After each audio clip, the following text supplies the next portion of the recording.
Recording by AP Yadav Films, Ullapur.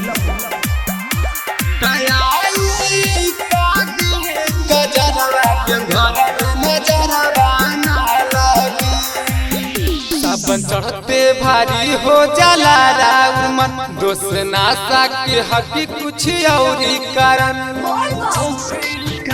अरे राजा सावन चढ़ते भारी हो जाला राउर मन, दोस्त नासा के हकी कुछ औरी कारण।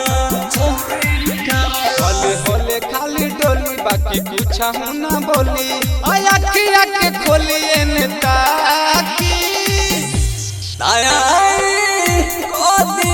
कजरवा बोल मुआ नजरवा लागे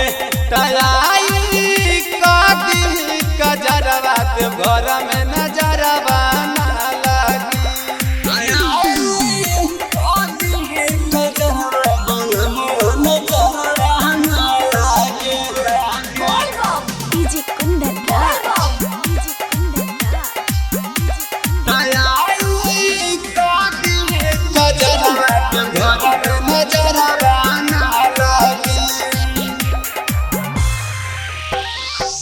रूप निराला किस बकाला होके जैसे बदरिया कवरिया के मनवा मोहिला ओलक चनवा सोहिला। मन हो खताया चके ही सोच के होता सब खाली भंगिया धतुराया के खाली आया कजरवा मोर दट नजरवा लागे तयाई कजरवा दे घर में नजरवा ना लागे।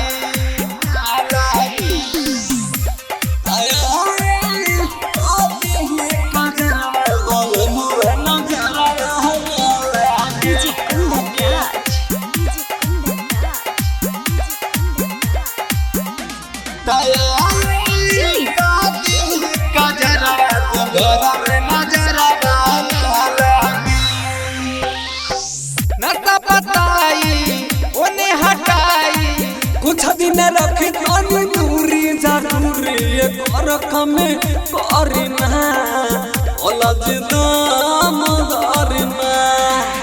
जइए संजीव राजा बाबू लेके अपन में हरारू लेके भंगिए के अपन खोराकी आया